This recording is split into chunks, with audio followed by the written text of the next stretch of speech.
Welcome back to Speak Up English Hub. Today, we're talking about a skill most of us think we mastered in elementary school, reading. But what if I told you that our adult reading habits are seriously outdated and are keeping us from processing information at the speed of the modern world? We're diving into the principles of 10 Days to Faster Reading by the Princeton Language Institute and Abby Marks Beale. If you've ever wished for superhuman speed to get through your ever-growing pile of books, this episode is for you. The Princeton Language Institute and Abby Marks Beale, 10 Days to Faster Reading. Zip through books, magazines, and newspapers. Understand and remember everything you read. If you could have a personal genie grant 3 wishes, you might start by asking for $1 trillion and the power to fly. But some people, especially people who love to read but never have enough time to get through all the books they want to, might use one wish to gain the power to read with superhuman speed. There's no guarantee that these ideas will give you superhuman reading skills, but you don't need a genie to become a faster and better reader. You just have to learn how to shed some bad habits and practice a few techniques. 10 Days to Faster Reading explains that we can become faster readers in just 10 days. These blinks compile the best of the book's methods, tips, and examples. Start practicing them right away with your daily newspaper or any nonfiction material you might have lying around, and you'll be on your way to becoming a faster reader while remembering more of what you read. Section number 1. People put too much pressure on themselves when they read. Too much to read, too little time, it's a problem we can all relate to. Every day, you find more interesting reading material, and every day, the pile of to-read books grows taller and taller. But the problem isn't necessarily time, per se. Rather, it's that you're not reading efficiently due to a few classic misconceptions about reading. First, you don't actually have to read everything in a book or newspaper to understand it. In fact, it's impossible to read everything that passes over your desk.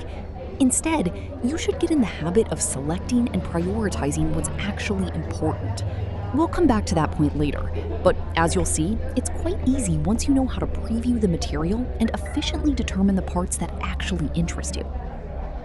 Second, you don't have to remember everything you read to get something from the material.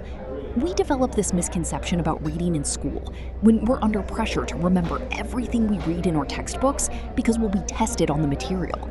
However, memorized material is stored in your short-term memory and is forgotten after only a few days. If you want to retain the information for the future, you need to create an easy retrieval system. Try writing down the crucial information electronically or on paper, or make highlights and notes in the margins. Then simply file the materials away. This way, you can find the information easily, and it will also take away the pressure of memorizing everything. Finally, people have the misconception that they shouldn't be reading during working hours. However, the opposite is true. Reading is actually part of your job description. Business people tend to think that they'll appear to be slacking off if they read on the job. Relevant reading materials, however, can help you come up with new business ideas, stay up to date on the market, and find ways to beat the competition. So never be afraid to read at work. Section number 2. Becoming a more efficient reader is as easy as kicking a few bad habits. If you do something enough times, you form a habit around it, and the same goes for reading. So what are some of the classic bad reading habits, and how do you fix them? A common bad reading habit is passive daydreaming.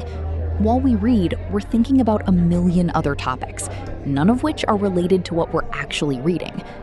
Our goal should be to turn this inefficient noodling into active mind wandering, a type of thinking that connects the information we're reading to our own experience. This way, we bridge different types of knowledge, what we already know and the new information we'll learn.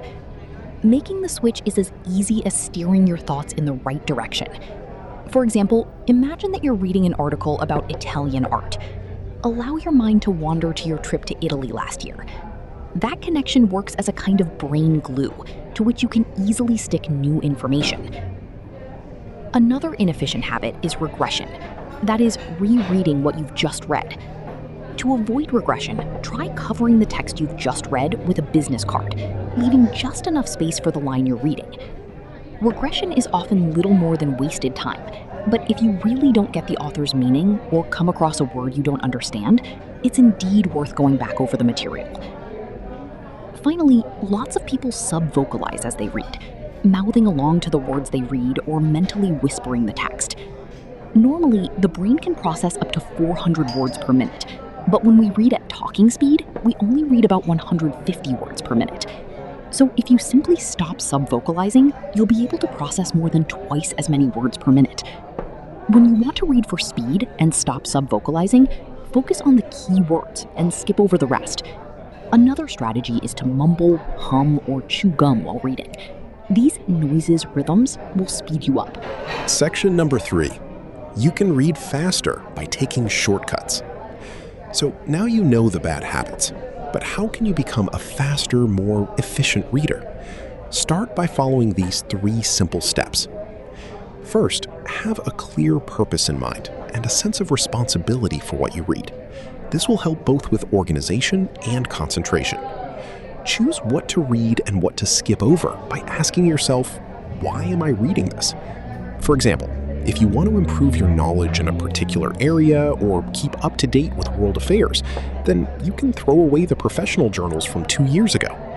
Then ask yourself, why do I need this information? It can be for a test, a meeting, or even to help your child do better in school. But if your child already has good grades, do you really need to read over their work every day? So before reading any material, ask yourself these 2 critical questions. If you can't find a good answer, don't read it.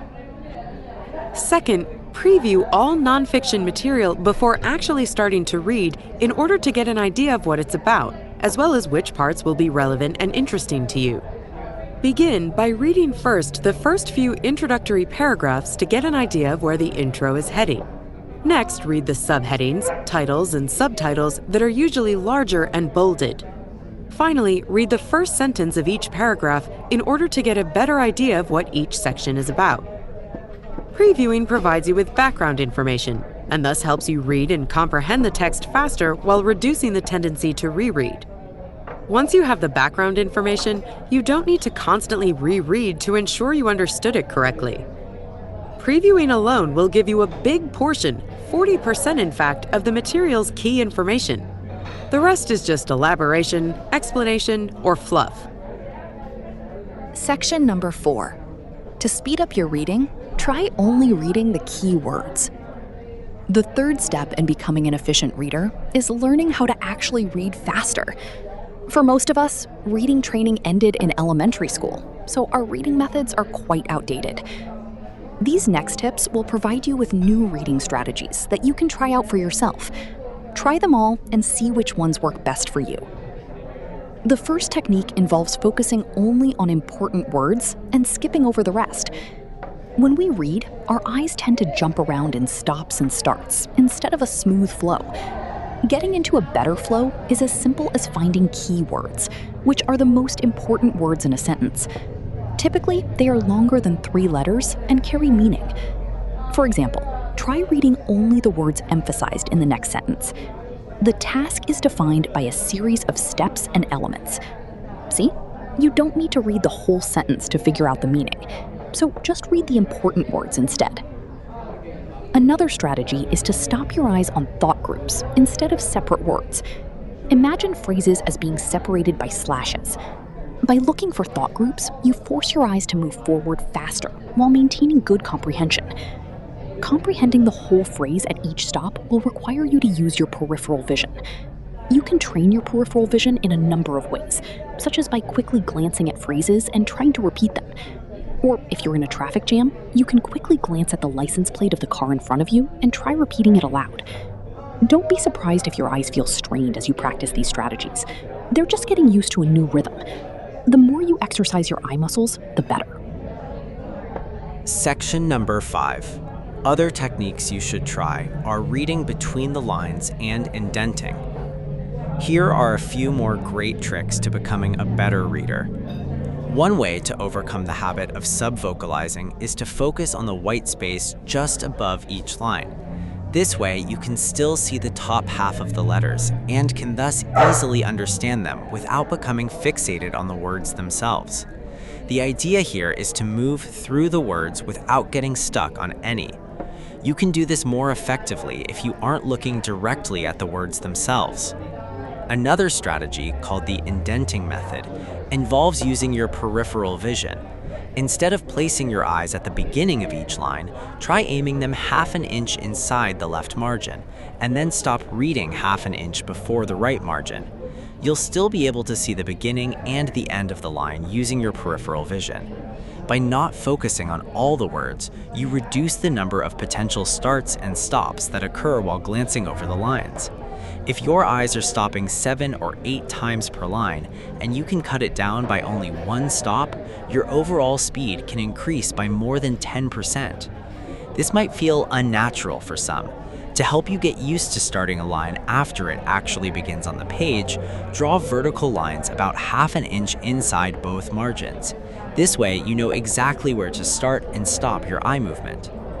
Relearning a skill that you already have can feel frustrating. Just stick with it.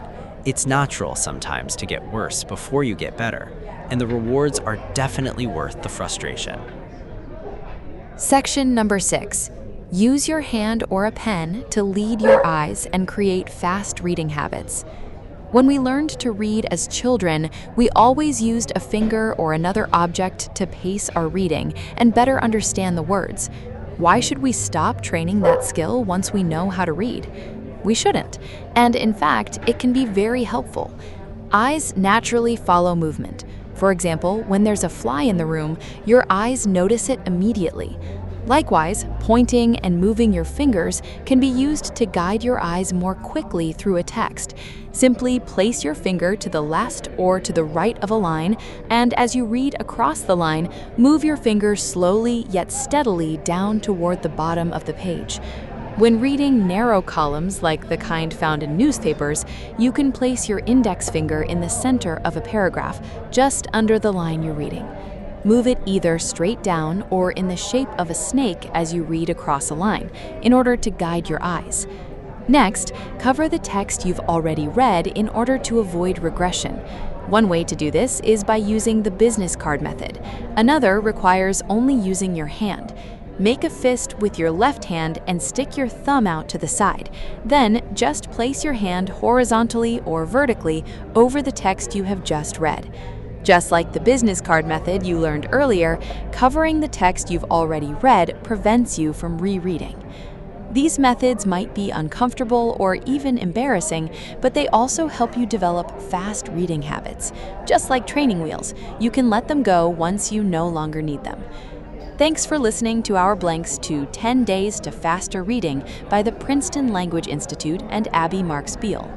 The book's main takeaway is that for most of us, reading training ends in elementary school, which means our adult reading habits are seriously outdated. If you want to get the most out of reading, you'll need to relearn how to prioritize, preview, and speed up your reading in order to keep up with the fast-paced world. So, how can you apply the concepts of these blanks to your own life? Take a break every 20 minutes.